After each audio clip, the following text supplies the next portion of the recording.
I have an update on Sophia Lanza, the GTA Karen. Well, she reached out to me to give me her side of the story, and I'll share that with you. But one thing I want to mention is that her side of the story was full of contradictions. And I tried to be fair and listen to her. I'll let you see the conversation and I'll read it to you. But one thing you got to understand, yes, I contacted her first before publishing the story. She did not respond. She voluntarily decided to send me her side of the story today. I noticed that whenever I pushed back on a contradiction, she would get either angry at me or just talk about a different subject. Very evasive, very defensive. You can see it yourself. By the end of it, she just calls me a stalker and says that I'm blackmailing her. But you be the judge. So she says, I'm not sure who this is, but I did not start driving anyone's vehicle. I think you've been scammed. All right, well,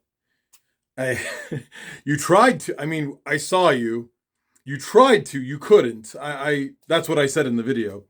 She said, I'm speaking with an attorney today. Take down the video you posted, please. It does not show everything that happened, nor does it show me driving the vehicle. It shows you attempting to. It does show you attempting to do that, actually. But we know it doesn't show everything. That's why I initially asked you before I posted the video, as you see above there. She says, and it doesn't share the fact that it was before 7 a.m. They are unlicensed contractors without permits working outside legal operating hours in Walnut, with no project manager on site, and the city and the county are already aware and investigating. That's my side. Okay. Let's say she woke up in the morning, it was before 7 a.m., she was tired, and she goes, God, who's out there making all this noise? They don't usually come here this early. Let's say she's telling the truth. She opens the window, she sees the name of the company on the vehicle, and then she looks them up and then realizes that they're unlicensed. How else would she know that they're unlicensed? How would she know they're unlicensed? How would she have that information, right? So I tried to use that same logic, and using only what I see, their company name and location, I pulled up a license, and it says here they can work intrastate and they can work for private firms. So they're not unlicensed. The license is active, so they're not. So I asked her, is this what you mean? Because they can actually. Maybe you misread it. And then she said, there was no name or license on the truck. That's how I knew. So I sent her a picture of herself in the truck, driving it with the name of the company. It's right there. And she continues it. She just doesn't acknowledge anything I say. When I speak, it's like she doesn't hear it because she just continues to speak. So I say, Armed Conquer Group. I am also the person who contacted the county about the pool. Our normal contractor would not do the job, or there are no permits. Well, okay, hold on.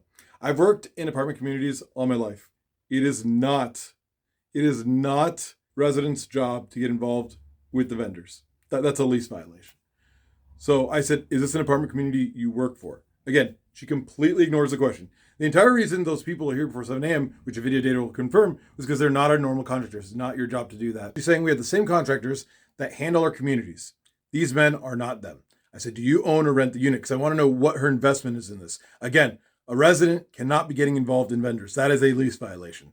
I know that because I used to work in leasing in California. She says, your post is slanderous. You are lying about multiple points. I can no longer see it. I reported to Instagram. People are threatening me. Oh, no. Okay, but you haven't answered a single thing that I've asked. If I got anything wrong, I'd correct it. But it doesn't seem like when you're challenged on the things that you're saying that you really want to talk about that anymore. You get mad at me instead.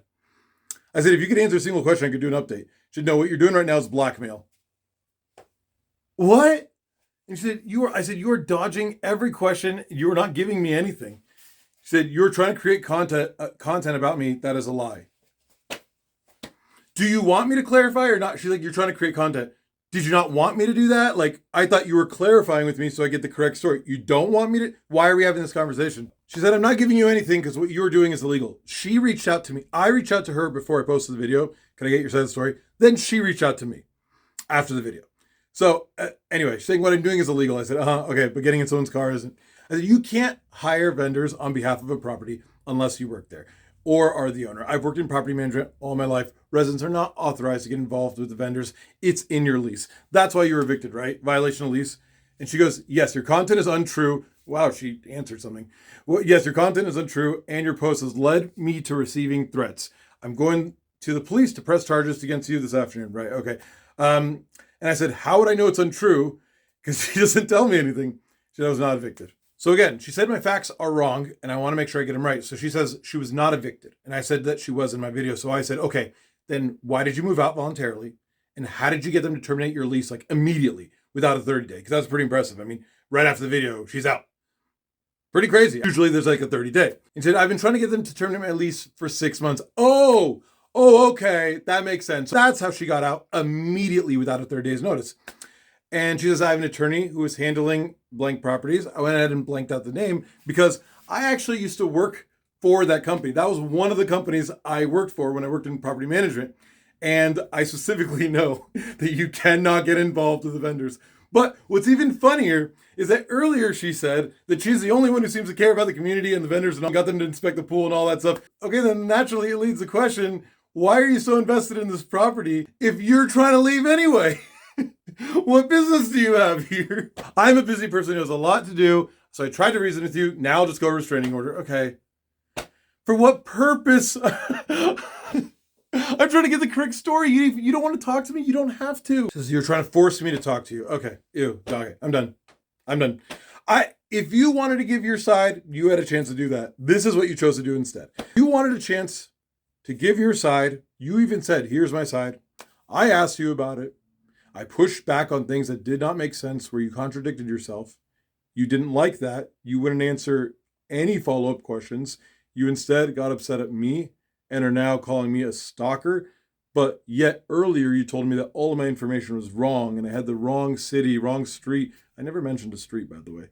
I didn't say you lived on Harvard Boulevard. Now I see what you're confused about. I was telling a story about Disney. It was a funny anecdote. It had nothing to do with you. Street name, what the hell? Anyway, that's beyond the point. She says, I'm going to the police now. Go. All right, explain to them how you tried to steal a cement truck. I don't care. I'm not doing anything wrong. But I'm done talking to you because clearly you're trying to weaponize this conversation. You're trying to weaponize the fact that I opened a conversation up with you. So we're done. You're clearly an insane person, which I told her. And I'm publishing this chat. Do not contact me again or I'll be considered. If you want to treat it the legal way, I could do that too. Don't contact me again. It'll be considered harassment. I have no interest in talking to you at all. I have no interest in talking to you whatsoever. I'm allowed to talk about things you've done in a public setting, like getting into somebody's vehicle that's not yours and trying to drive it away. Then sending me private messages telling me that you've been reporting these people for being unlicensed and that your motivation was because they were unlicensed or whatever, but your information is not correct. None of your information is correct. I feel like you're lying. I feel like maybe you know it's incorrect and you're lying. When you said there was no name on the vehicle, it made it very clear that you had no idea whether or not they were licensed or not. There was a name on the vehicle. You're in the picture with it. And you were offended when I sent you that. Instead of, it's not your job or your business to get involved in something like that. You cannot come out with a megaphone yelling at people, threatening workers, trying to steal their cement truck. You can't do any of those things. And the fact that you don't think anything you did is wrong is absolutely wild. Everything you did was wrong. So, most importantly, of course, we got the right person. That's confirmation. It's her. Found her. Got her. Thank you for confirming that was you in the video. Your side of the story made absolutely no sense. I was respectful. I listened to what you had to say.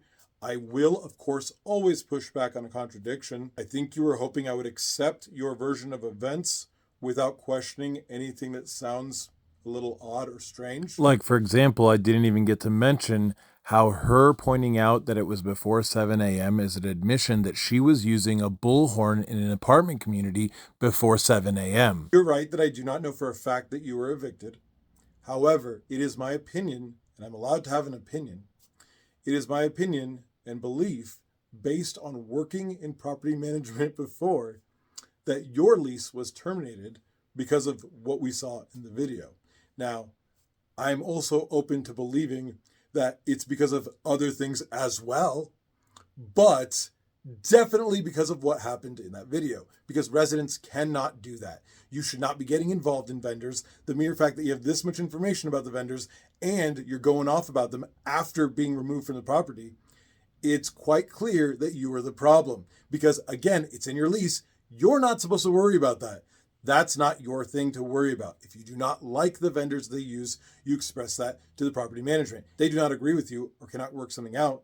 Your problem now, your battle, is a lease battle, is a contractual battle with your property manager. And that could be an apartment community, like in this case, or a property owner. But never are you, as the resident, expected to get involved with the business of the actual company or owner and start going at vendors directly. You should also not get behind the wheel of a commercial vehicle without the proper license, especially if the vehicle is not one that is yours or that you're supposed to be driving. You should also not be making ultimatums like you have 30 seconds to get here or I'm taking your property and driving away with it. Whether or not you know how to drive away, of course, is another issue, but the intention is still there. And by the way, 30 seconds is half a minute. Not just when they're getting closer to you, which is exactly what you wanted anyway. Every scenario that happens, you seem to redefine where you're ultimately the victim. You're bad at taking responsibility and taking accountability, and you're bad at social interactions. Because again, you should not be getting in someone else's vehicle and trying to drive it away. That is a wrong. You need to accept that. And people are allowed to talk about things that they find interesting, even if you're the subject. You had a chance to give me your side of the story the way you experienced it in a way that makes sense. Instead, you chose to make a bunch of shit up, like that they were unlicensed and all that, when you didn't have that information, the information was wrong, and you lied about their company name not being on the truck. You decided to tell me that I was scammed. Then later on, accused me of blackmail for hearing you out. Okay, I don't have to hear you out. I admit that I did contact you because I did want context on what was happening.